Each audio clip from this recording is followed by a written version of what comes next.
الشیطان الرجیم بسم اللہ الرحمن الرحیم وتفقد الطير فقال ما لي لا أرى الهدهد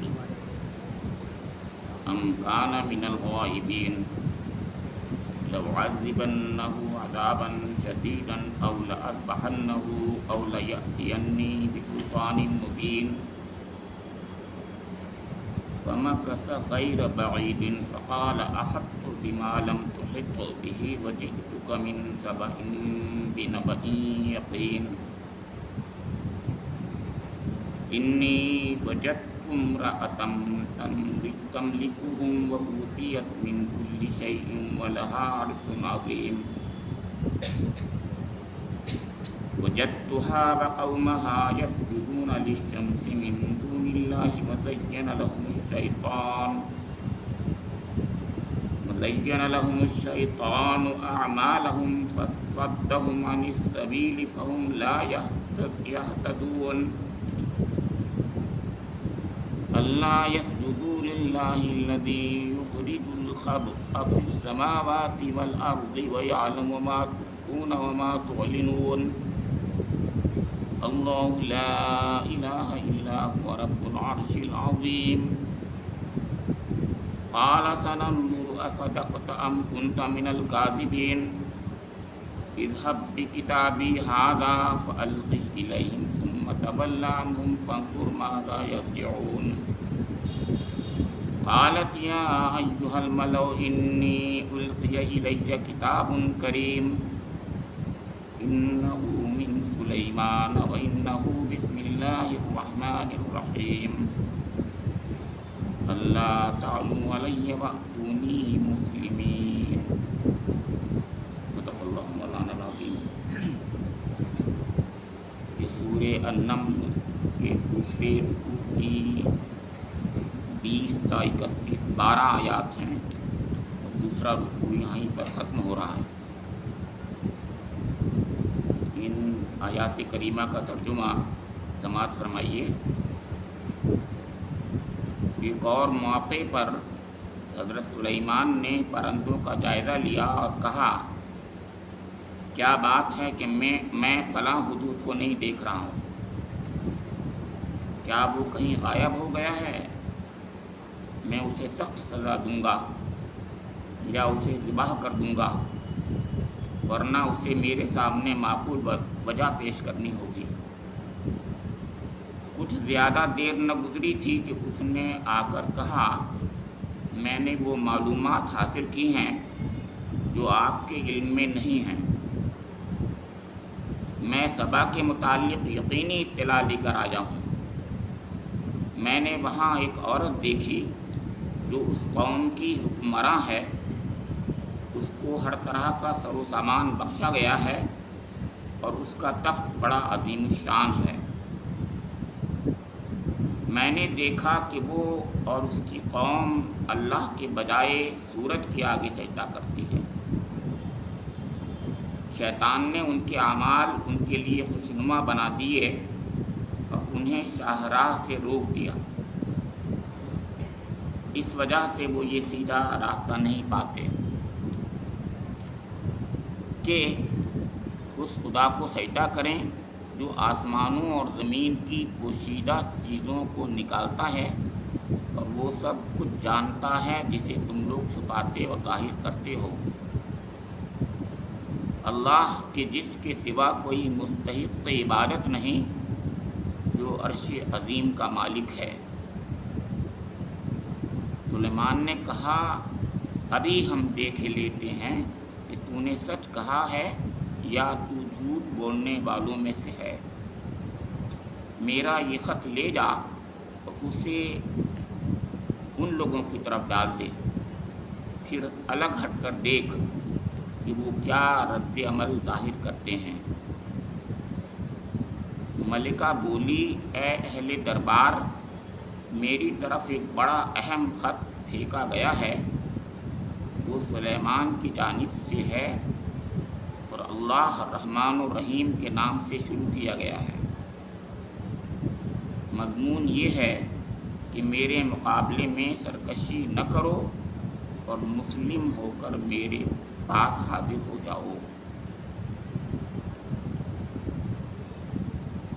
گزشتہ درس میں یہ بات بتائی گئی تھی کہ یہ سورہ النمل، نمل چونٹی کو کہتے ہیں، اس کا یہ علامتی نام ہے، اور اس میں واقعات چونٹی کے علاوہ بھی دوسرے ہیں جو آج بھی کچھ آپ نے سنے، اور آگے بھی واقعات سامنے آئیں گے۔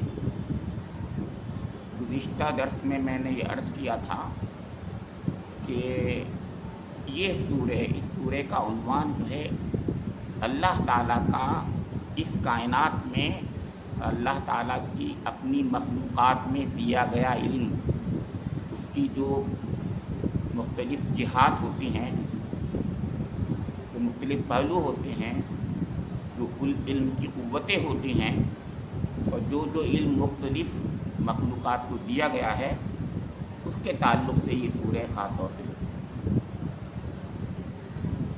تفصیل سے بیان کرتے ہیں۔ میں نے جو باتیں کہیں یاد رکھی، ان میں سے سب سے بڑا علم جو ہے وہ علم نبوت ہے۔ وہ علم اللہ تعالیٰ خاص طور سے اپنے خاص بندوں کو عنایت فرماتا ہے، منتخب کرتا ہے بندوں کو اپنے، اور یہ وہبی علم ہوتا ہے، تجرباتی علم نہیں ہوتا، امپیریکل علم نہیں ہوتا ہے۔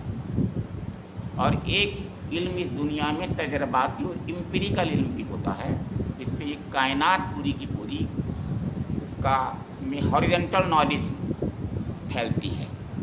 تو ورٹیکل نالج نہیں پھیل سکتی۔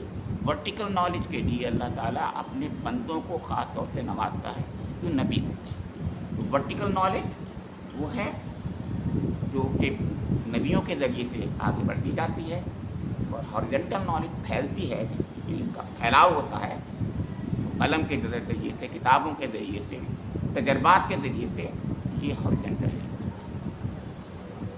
ان میں کمپیریزن کیا جا رہا ہے، اس کے اندر آج کی آیتوں میں بھی کمپیریزن ہے۔ حدود یہ کہہ رہا ہے آپ کو نہیں معلوم جو مجھے معلوم ہے، وہ کچھ نہیں کہہ رہے ہیں کہ تو غلط کہہ رہا ہے، بلکہ یہ کہہ رہے ہیں ہم امتحان ابھی دیکھے لیتے ہیں کہ دیکھ تو صحیح کہہ رہا ہے کہ غلط کہہ رہا ہے، بہت غور کیجیے۔ اور ان کو معلوم نہیں تھا، حقیقت یہی ہے۔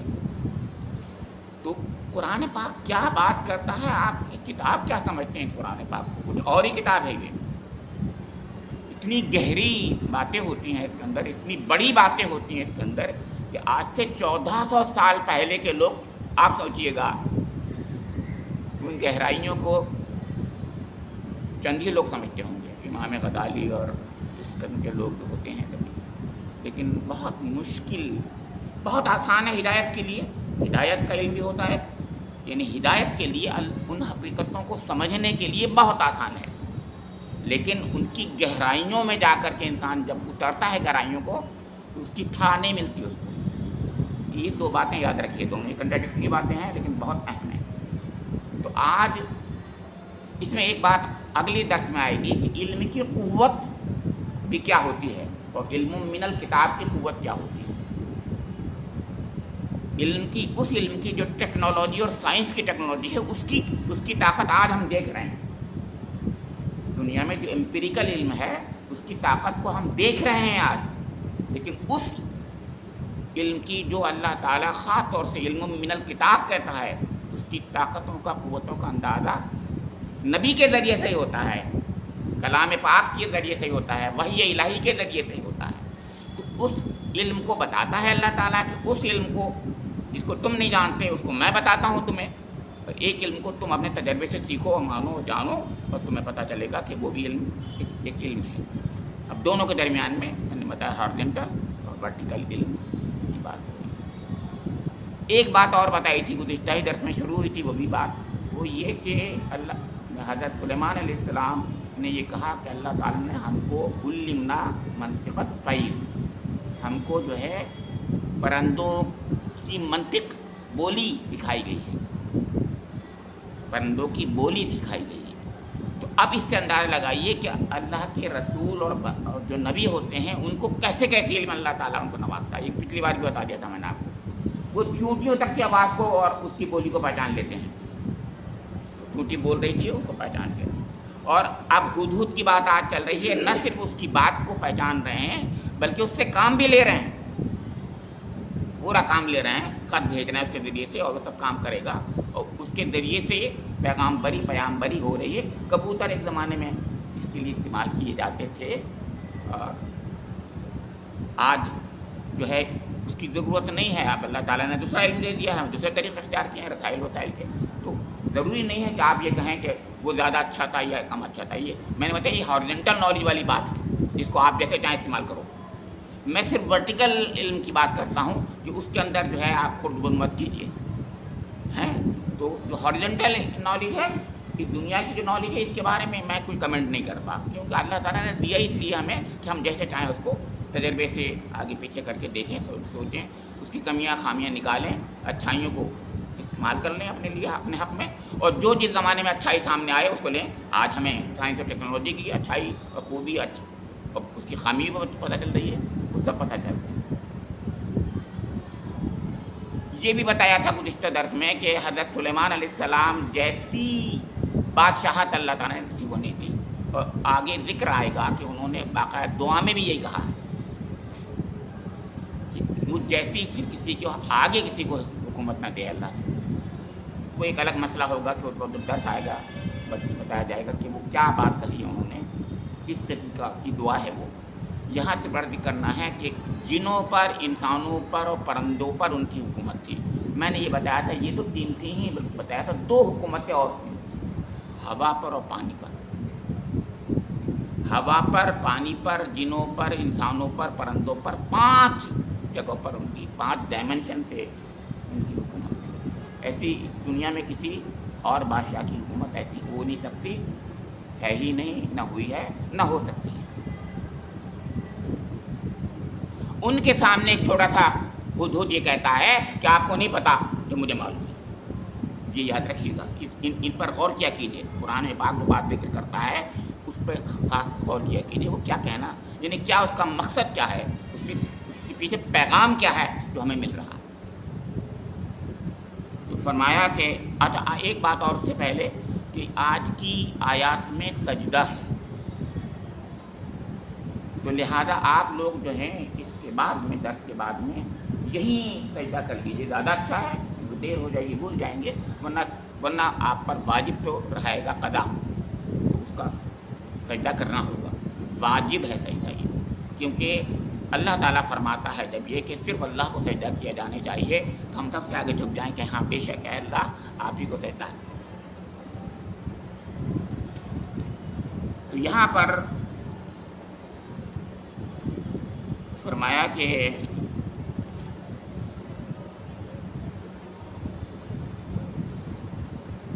وَتَفَقَّدَ الطَّيْرَ فَقَالَ مَا لِيَ لَا أَرَى الْهُدْهُدَ، وہ اپنی فوج کا معائنہ کر رہے تھے، جیسے میں نے بتایا گزشتہ درس میں بتایا تھا کہ انسپیکشن کرتا ہے بادشاہ یا کوئی بھی بڑا ہوتا ہے، انسپیکشن کرتا ہے، فوج کا انسپیکشن کر رہے تھے۔ ان کی فوج جنوں کی الگ ہوتی تھی، اس کی رسالے الگ، انسانوں کے الگ، جنوں کے الگ، اور پرندوں کے الگ تھے۔ تو پرندوں کے رسالے کی، پرندوں کی فوج کی کا انسپیکشن کر رہے تھے، اور اتنے ذہین تھے اللہ تعالیٰ۔ اب یہ بتانا چاہتے ہیں کہ نبی کیا ہوتے ہیں، پھر سوچیے نبی کیا ہوتے ہیں۔ ان کے اندر ایک تو وہ ذہانت ہوتی ہے جو ہم آپ کے پاس ہوتی ہے، یعنی ایک عام انٹیلیکچوئل، اور ایک ذہانت وہ ہوتی ہے جو اللہ تعالیٰ الگ سے عنایت کرتا ہے، علم، نبوت اور حکمت کے ذریعے سے جو ان کے اندر ذہانت پیدا ہو جاتی ہے۔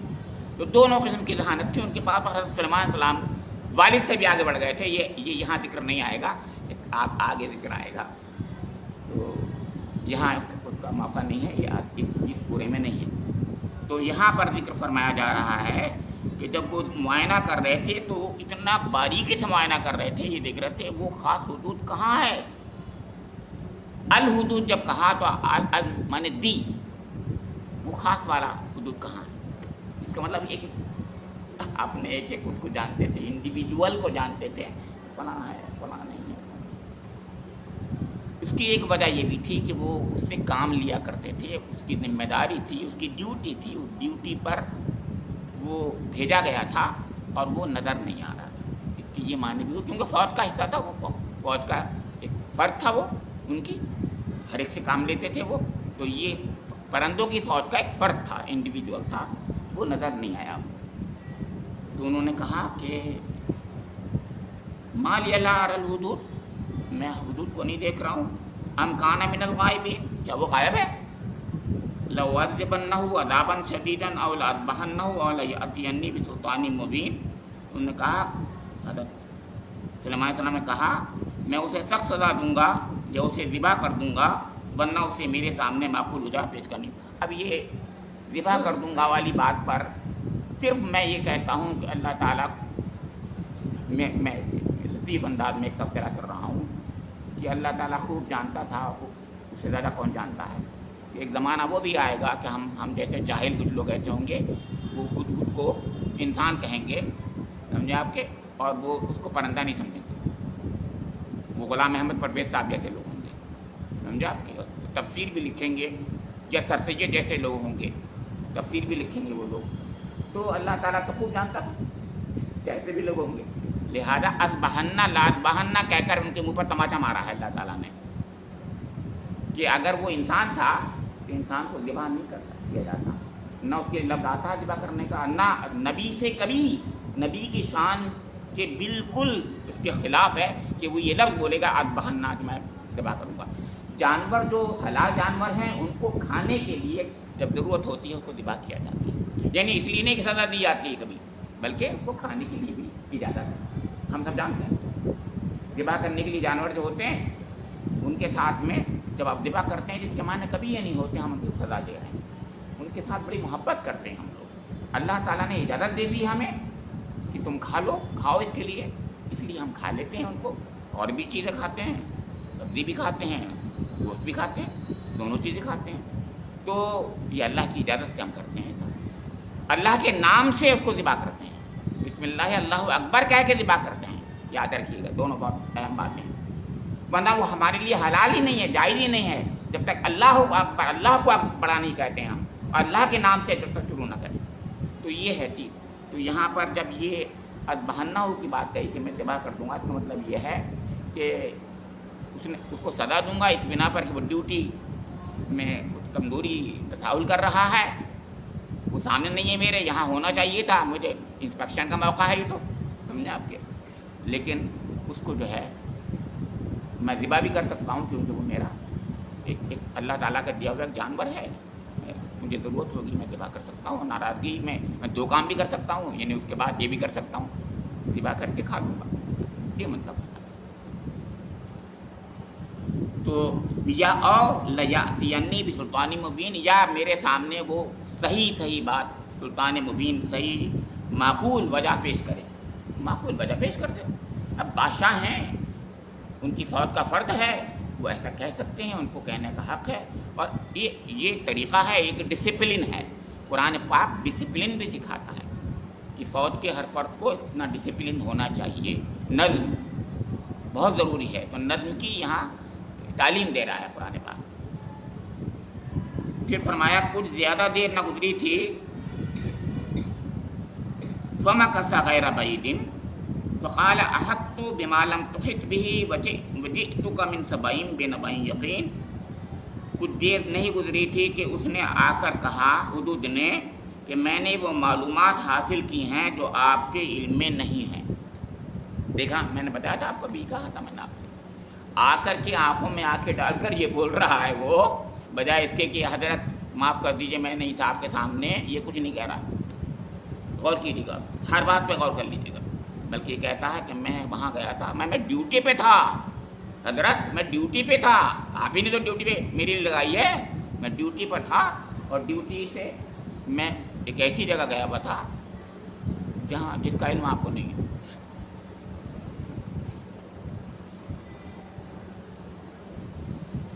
من سبأ بنبأ یقین, کہ ملک سبا میں جہاں میں گیا تھا اس کا آپ کو یقین نہیں ہے, ان کے معاملات کا آپ کو یقین نہیں ہے, علم نہیں ہے.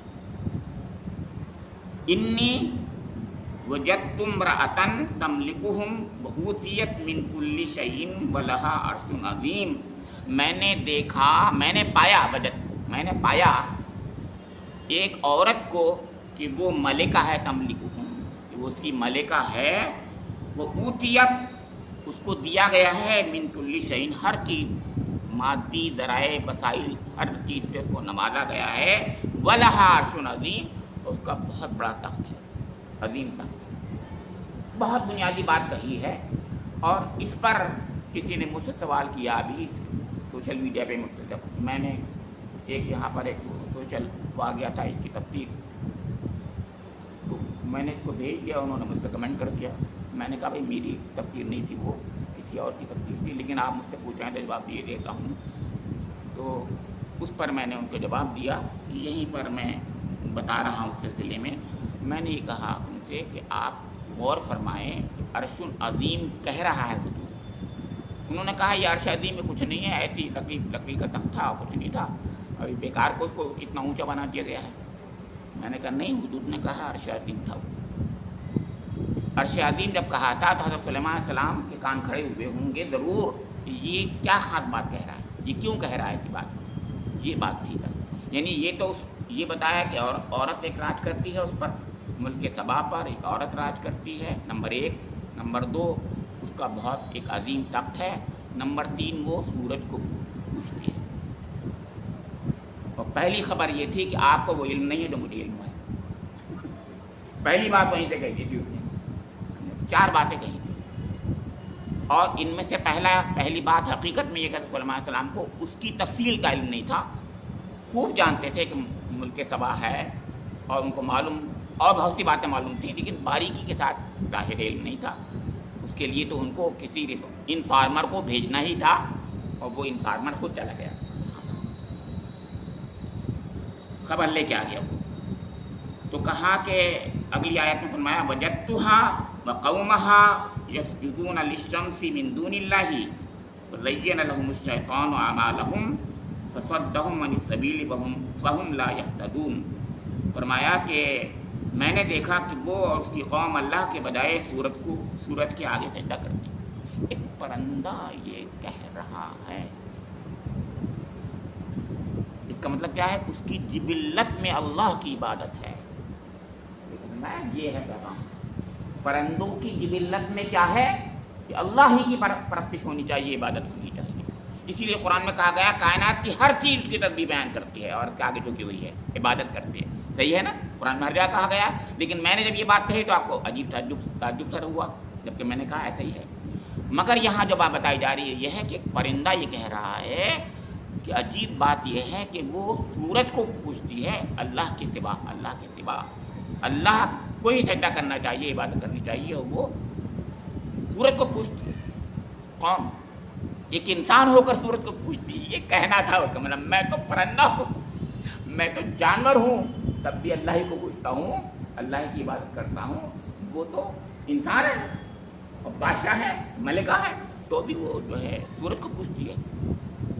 اس کو تعجب ہوا، اس کا مطلب یہ سارے پرندے ان مشرکوں پر تعجب کرتے ہیں، یہ جاہل لوگ ہم سے بڑے اشرف المخلوقات بنائے گئے ہیں اور سب کے سب جو ہے غیر خدا کو پوج رہے ہیں، سمجھ رہے ہیں یہ بات، یہ سب کے سب پرندے ہمارے اوپر جو ہے ہمارا مذاق اڑاتے ہیں، صحیح بات ہے، ایسے نہیں کہہ رہا ہوں، مطلب اب زبان حال سے اڑاتے ہیں، یہ کہہ دینا چاہیے، حقیقت یہی ہے۔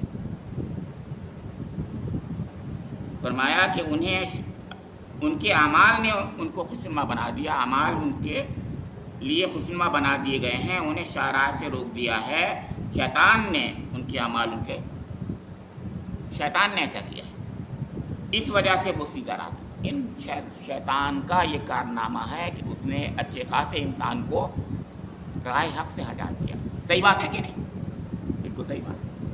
اب دیکھیے شیطان کون سا، اصلی شیطان ابلیس کون تھا، جن، پرندہ جن کے بارے میں کہہ رہا ہے کہ ایک جن کے کہنے پر انسان نے جو اللہ تعالیٰ نے اشرف المخلوقات بنایا ہے اس کی بات مان کر کے اس پرستش شروع کر دی ہے، شیطان کی بات مانی ہے اور سورج کی پرستش شروع کر دی، جبکہ اب یہاں اگلا والا یہ ٹکڑا جو ہے بہت سے مفسرین کے نزدیک اللہ کا کلام ہے، کچھ مفسرین کے نزدیک یہ اس کی بات کا کنٹینویشن بھی ہے، تو دونوں باتیں ہو سکتی ہیں، لیکن زیادہ میرا ذہن بھی اسی طرف جاتا ہے یہ اللہ رب کریم کا کلام ہے، اللہ تعالیٰ کی طرف سے بات فرمائی گئی ہے۔ اس میں آگے اضافی بات ہے وہ یہ کہ خدا ہی کو سجدہ کیا جائے، اور جو زمین و آسمانوں کی پوشیدہ چیزیں نکالتا ہے وہ سب کچھ جانتا ہے، جسے تم لوگ چھپاتے اور ظاہر کرتے ہو۔ اللہ کہ جس کے سوا کی مستحق عبادت نہیں، اور جو عرش عظیم کا مالک ہے۔ یہ بات چاہے حدود کی بات ہو، چاہے اللہ تعالیٰ نے بات کہی ہو، حقیقت حال ہے جس کا ذکر کیا گیا۔ تو حقیقت حال یہی ہے۔ اچھا، اس کے اندر آپ نے غور کیا، علم کا ذکر ہے۔ علم کا ذکر کیا ہے؟ یخرج الخبء فی السماوات والارض ویعلم ما تخفون وما تعلنون۔ پھر علم کا ہی حوالہ دیا۔ میں کہہ رہا ہوں پوری سورہ کا عنوان کیا ہے، مرکزی مضمون کیا ہے؟ علم۔ علم کی مختلف جہات، علم کے مختلف پہلو، علم کے مختلف شعبے، علم کیسے کیسے دنیا میں پھیلایا گیا ہے، علم کیسے کیسے دیا گیا ہے۔ ہم نے جانوروں کو بھی علم دیا ہے، ہم نے اپنے نبیوں کو علم دیا ہے، وہ الگ علم ہوتا ہے، جیسے میں نے ابھی آپ کو بتایا۔ یہ علم ہی کی ڈائمینشن کو قرآن پاک اپنی ایک سورہ میں ذکر کر رہا ہے۔ یہ ہے قرآن۔ پھر فرمایا اللہ لا الہ الا هو رب العرش العظیم۔ اللہ وہ ہے، اس کے سوا کوئی خدا نہیں، کوئی الہ نہیں، وہ رب ہے عرش عظیم کا۔ اب رب عرش عظیم، عرش کی بات تھی تو عرش عظیم سے عرش کو جوڑ دیا۔ اللہ کی جو حکومت ہے، فرما روائی ہے، وہ عرش عظیم کا استعارہ ہے، کیونکہ ہم اس کو اس طریقے سے نہیں دیکھ سکتے کہ کوئی تخت باقاعدہ ہو اس پہ بیٹھا ہوا ہو اللہ تعالیٰ۔ امام مالک نے یہی کہا، ان سے جب پوچھا تو انہوں نے کہا کہ ہم جانتے ہیں بیٹھنا کسے کہتے ہیں، لیکن ہم جانتے ہیں کہ اللہ تعالیٰ کا بیٹھنا وہ نہیں ہے جو عام بیٹھنا ہے۔ تو عرش عظیم پر متمکن ہے، وہ اس کا مالک ہے، وہ رب ہے، اس کا وہ رب ہے، رب العرش العظیم کہا گیا ہے۔ اب یہاں تک بات، یہاں پر سجدہ ہے۔ اب آگے اگلی بات کہی گئی، قال سننظر اصدقت ام کنت من الکاذبین۔ وہ بات ختم ہو گئی حدود کی۔ 4 باتیں میں نے بتائیں آپ کو کہ اس میں کیا کیا باتیں کہیں، کیا باتیں ہیں۔ حضرت سلیمان علیہ السلام اس سے بول رہے ہیں، اس سے بات کر رہے ہیں کہ ٹھیک ہے، ہم ذرا غور کریں گے، دیکھیں گے، اصدقت کہ تو نے سچ کہا، ام کنت من الکاذبین، یا تو ان لوگوں میں سے ہے جو تم بول رہے ہیں۔